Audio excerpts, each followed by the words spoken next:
Welcome to ET with GOTB, a full week of tasty fixtures, a bag load of braces and some surprising results. Let's get into it. I'm Rachel. I'm Sophie. And this is Extra Time with Girls on the Ball.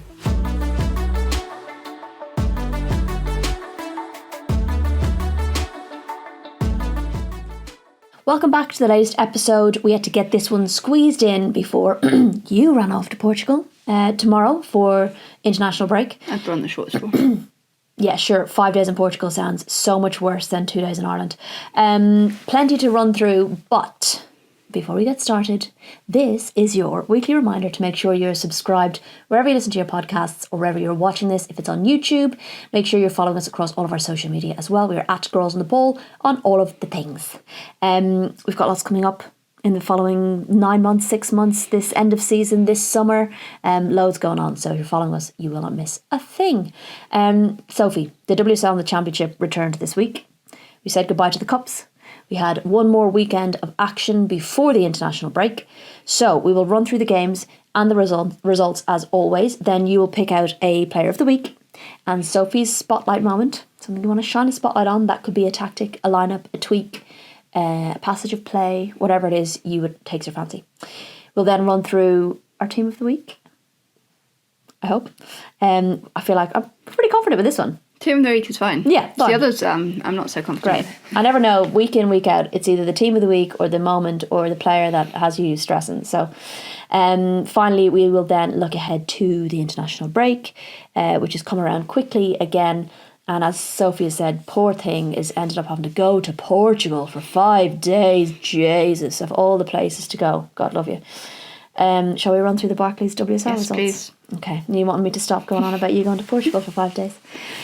Manchester United 3, Crystal Palace 1, Turland with the brace, Clinton and Gale with the goals. Arsenal 5, Spurs 0, Hunt own goal. Caldente, Malnum, Russo and Fox getting on the score sheet. Chelsea 2, Everton 1, just. Gago, Ramirez and James with the goals. Leicester 3, Aston Villa 0, Cayman with the brace and Thibaut. West Ham 3, Brighton 1, Martinez, Ueki, Asai and Paris with the goals. And then Manchester City 4, Liverpool 0, Bunny Shaw with a brace, Roard and Pryor getting the goals there. So it means that the table looks like this. Chelsea are top on 40, United are in second on 33 points, Arsenal in third on 30 and City are in fourth on 28 points. There is a big gap now between fourth and fifth, and I actually thought the gap was going to be between fifth and sixth this season, but it is between fourth and fifth, with Brighton now on 18 points. They've really fallen away, 10 points behind fourth spot. Down the bottom, Palace remain on 6 points, with teams above them kind of moving around a touch. We've got Villa now in 11th on 10 points, Leicester above them in 10th on 12 points, and Everton in 9th on 13 points. So it is quite close between them three, but still a bit of a gap of 4 points between 11th and 12th. Right, quick chat on these fixtures. We're going to do an odd thing that nobody else is doing. We're just going to do it, what's the word? In order. What's the word? What's the word you use for? I have no idea. Chronologically. There we go. You can tell it's late at night. Chronologically, rather than picking a fixture. Between us, I did Chelsea Everton, you did West Ham Brighton. Yep. Good. So rather than just doing it in that order, we just do it chronologically. Manchester United Crystal Palace kicked us off on Sunday with a 12 o'clock fixture, I believe. My three kind of key takeaways. United are ticking along nicely, quietly, just ticking away, keeping themselves in second, maybe going a little bit under the radar. Turland is producing. That's what I've written down. I just think what we kind of thought she'd be able to do for United, we're really starting to see now. And Palace, again, in and around it, but I feel like experience is the thing that's kind of letting them down at times. Yes. I think it's really hard for Palace. They were in the game for good chunks, good periods. It wasn't... Yes, Manchester United had more chances and they were the dominant side, but you did feel Palace were in the game, especially in the first half, I think.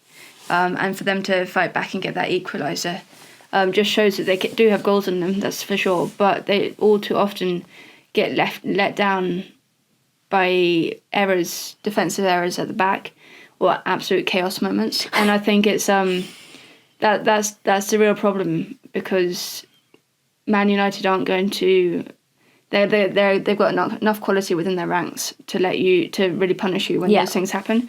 And for a team like United, yes, they are really ticking along. They're in really good form at the moment. They have had such a good first block of the year, and I imagine that Mark Skinner will be pretty unhappy that the international breaks come right now, because they've had so much momentum about them. But I do think you could get at them more. But when you make those mistakes at the back and you just let them have goals, it's kind of a problem. Two of those 3 goals were Crystal Palace errors. Yeah. And actually, they could have gotten back into it and made it 2-2. There was a big scramble in the box. I think Fallon Tullis-Joyce managed to get the save away. But they could have made it 2-2. And that's what I mean when I say experience. I think it's those moments. I'd also argue United need to be more ruthless. I think that's something they're gaining with experience, but they're not quite there yet in terms of being ruthless with their chances. But yeah, Palace are just, the experience has let them down a little bit. Yeah, and I think that's to take nothing away from Manchester United and what they're doing at the moment. But we have seen Palace battle hard recently.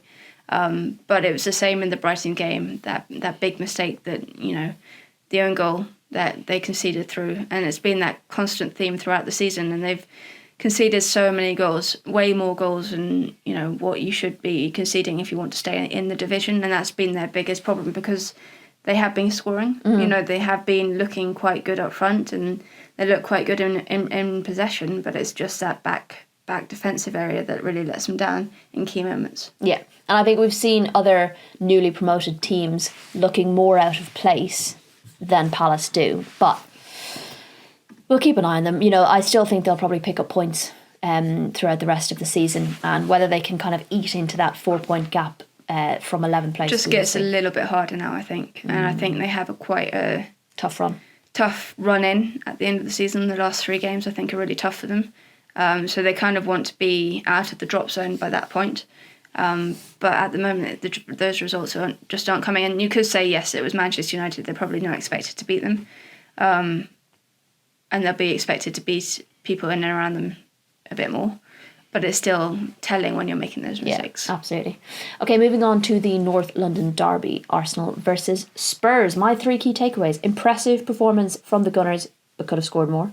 Spurs seriously faltering. You've touched on this about your concerns and their kind of lacking identity.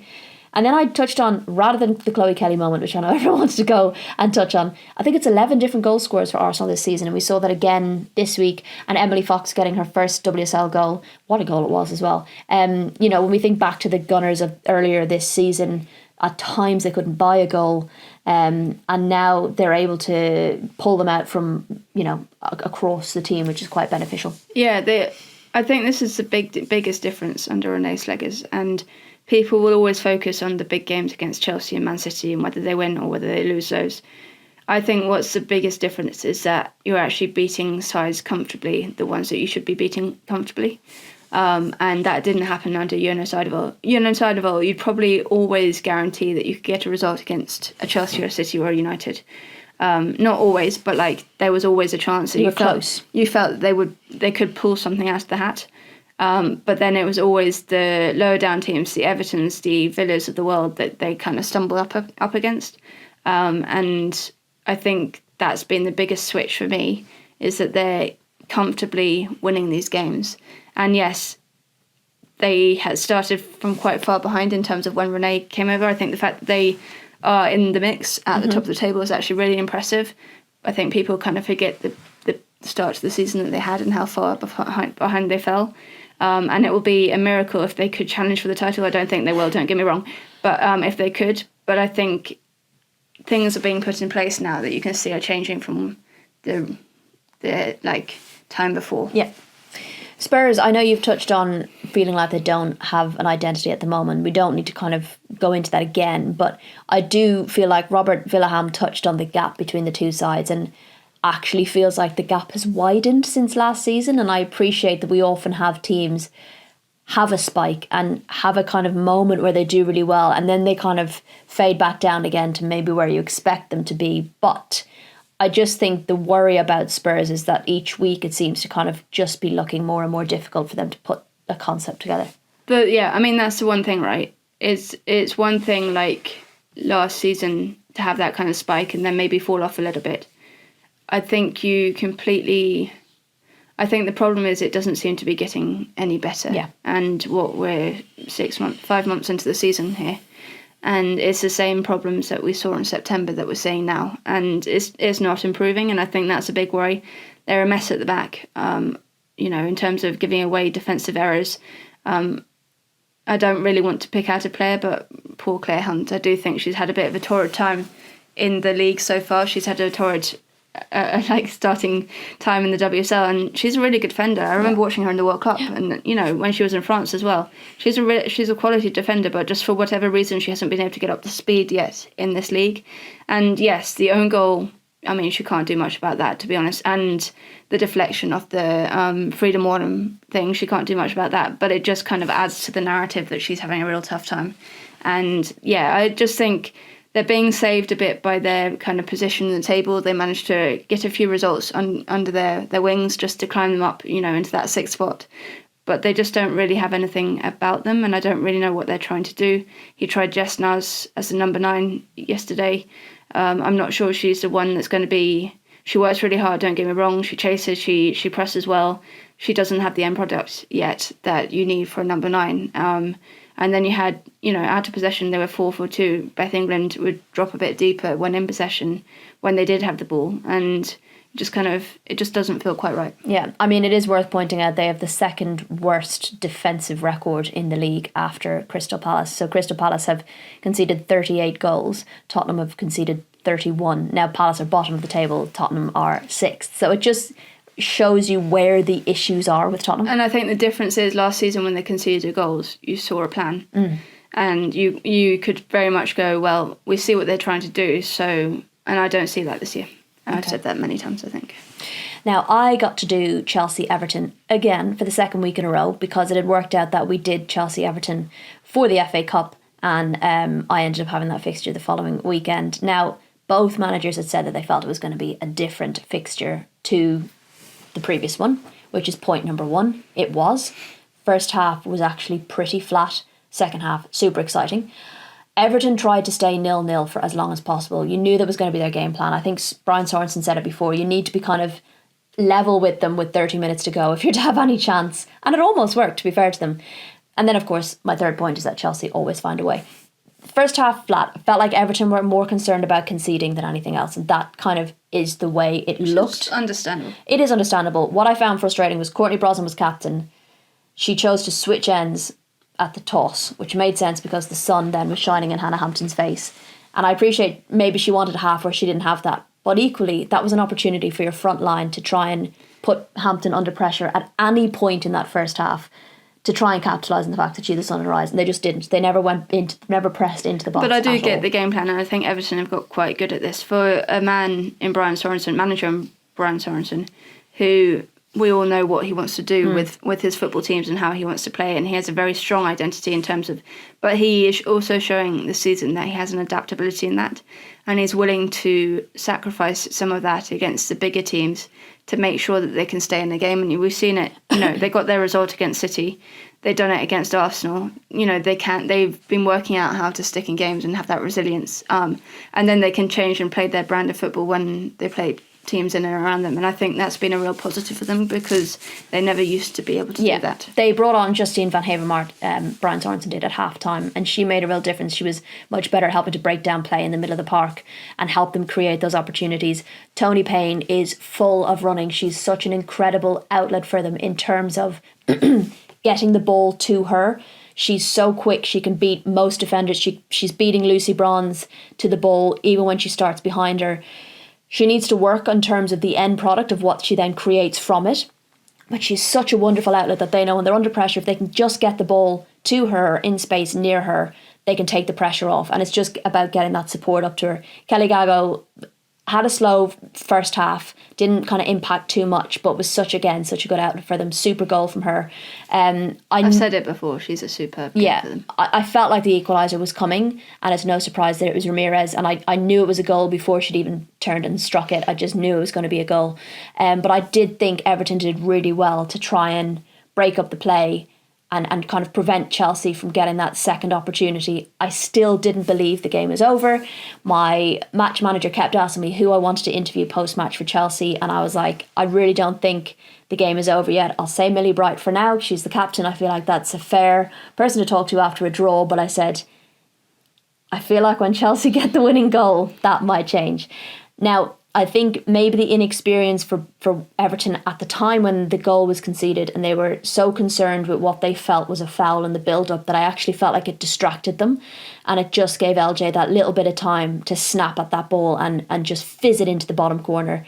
Courtney Brosnan probably could have done better, but I just felt everyone was so distracted. Everyone was so distracted about the potential foul on Maren Mjelde in the build-up, that it just, they'd been so concentrated up until that point, and it just slipped for them in that moment, and that is why Chelsea are champions, because they smell blood, they get the opportunity, they take it. Yeah, and I mean, it was a pretty special strike as well, to be honest. You know, it was a long distance effort. It went through a whole load of bodies. It was nestled right in the bottom corner. It was a special finish from LJ. And, you know, I keep saying it, when you need something special people turn up and do that kind of stuff. So I think it was, yes, they gave her a bit too much space, and I understand what you're saying about the hesitation, but still, you don't score with those strikes every day of the week. That, I believe, I read, is the latest winner that Chelsea have scored, which is pretty impressive. It was 92 minutes and 4 seconds or something, and there was 94 minutes in the game, so you can understand why Everton were pretty gutted. Okay, moving on to Leicester, Aston Villa. Here's my 3 points. 30% possession for Leicester, scored 3, and had 13 chances created. I do think they need to be more clinical in that respect, but we know that that's an area they've been struggling with. What has happened to Villa? They'd been looking, you know, early on, there were some good signs. And again, an important win for Leicester. They leapfrog Aston Villa.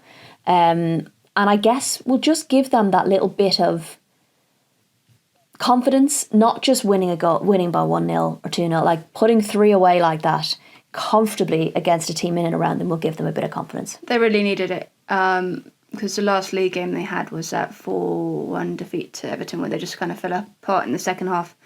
I think it's always going to be, it's kind of the way with the teams in the bottom half of the table. You have a really good day and you had to have a really bad day, and you can sort of vary that out. I think Leicester have got really good at not having a lot of possession, but working with that lack of possession. They have a really good defensive structure. I know I just mentioned the kind of 4-1 loss to Everton, but in general, across the season, they've not conceded that many goals, and that's what they've managed to build a foundation on, to be able to lift themselves out of the drop zone. And then they need days like Sunday where you kind of, everything kind of works out, and Janice came and scores a screamer, you know, things work out in front of goal, and you kind of earn that luck a bit, I think. Not that they were lucky, but you earned that a bit. I think they are looking like, I do think they did well in the transfer window. They brought in, you know, the Icelandic striker. They brought in a Colombian striker who was on the bench on loan. And once they get like integrated into the team, I think that's going to add a lot more options for them as well. Absolutely. In a similar vein to this, West Ham Brighton. West Ham, another team with low possession, 33%, but much better statistics than Brighton when you look at it. They had 17 shots created to Brighton's 9 and 7 on target to Brighton's 5, which I think is pretty incredible for 33%. That was point number 1. Number 2 is Martinez. What a signing. And Rhian Skinner always talks about, like, it takes a while for players to integrate, to understand what is expected from them at West Ham. But so far, Shakira Martinez has hit the ground running, which is very much what, you know, West Ham needed. She's linking up well with Ueki and Asai, who also got on the score sheet. And then the other thing I wanted to touch on, and maybe we've touched on this in the past, but Brighton, I thought maybe people are starting to figure Brighton out. And in the beginning of the season, they were surprised by the style of play and what they were doing, and maybe didn't expect it from Brighton. Now they've figured out what Brighton want to do, and actually it seems to be quite, I don't want to say easy, but almost predictable in terms of how to set up and nullify their threats. I think, I said it in my talking point for The Guardian, they were frustrating and frustrated, both equally, I think. Brighton, I think West Ham did really well. West Ham came out with quite a lot of intensity, but they were, kind of on the back foot for parts of that first half. Brighton did create chances. Big shout out to Kinga Shemek as well. Made some absolutely stunning saves. I think she made 4 really big, world-class kind of saves. There was one in particular where she stuck out her hand. She should never have got to it, and she got there. And I interviewed her afterwards, and she said that was the most comfortable she'd felt in a West Ham shirt since joining the club. But so they kind of withstood the pressure in the first half. They came out in the second half and completely upped the intensity. And their front three, in the first half, their front three was working well. And Manuela Pavi, she was the best attacking player on the pitch in the midfield area. And then they changed that a bit in terms of personnel, but they didn't lose the intensity in terms of that, and they got their goals. They pounced on mistakes from Brighton, which is another theme of their season. It's a theme of many teams this season, defensive errors out and back. And West Ham were just really clinical in those moments. And once they got their noses in front and got that 2-goal cushion, they could just protect it. And Brighton kind of got frustrated. They ran out of ideas. I don't really know. I think it's been a really tough period of games for them. I don't think they really know what's going wrong, and I don't think I really know what's going wrong. I think off the ball, they don't have very much structure whatsoever. Do they have a plan B? No. That's what it feels like is lacking. And when people are set up to nullify their threats, they don't have an alternative way of playing, it feels like. And they just feel like they have to do plan A harder. Yeah, and they changed a lot of the back line yesterday. Caitlin Hayes got her first start. Carabali was out. Torres-Daughter was out. So they kind of changed things up a bit. Rachel McLaughlin big losses as had to drop deeper as well. So they were working with that in that. But at the same time, they have, they haven't been performing when they are on the pitch either. I think a big bonus for them is that Fran Kirby came on in the second half.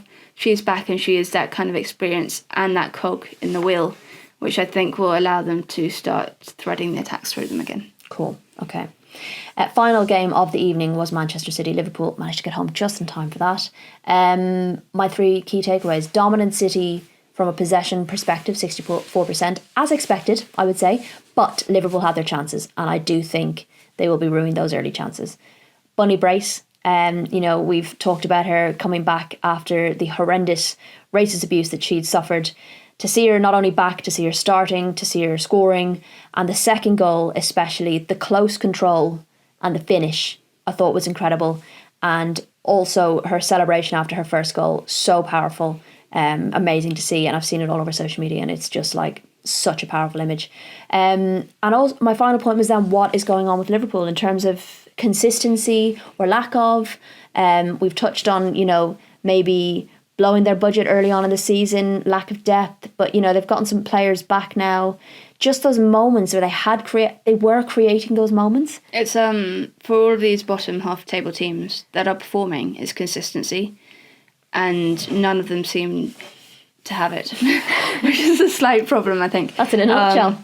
And I think it's really hard when you are inconsistent to find hooks to build on. You win one week and then you go and play rubbish the next week, and you're the platform that you built from the week that you won is kind of gone. And your emotions must be all over the place. Yeah, and I think it's trying to find, and I know Matt Beard will probably be desperate, he'll be frustrated as anything, trying to find that kind of consistency that they showed last year where they were getting results and trying to get that back. It just feels like everything's not quite clicking at the moment with them as it has done for most of the season. But I do think that's a theme of those other teams beyond the top 4, is that they just can't get any consistency whatsoever.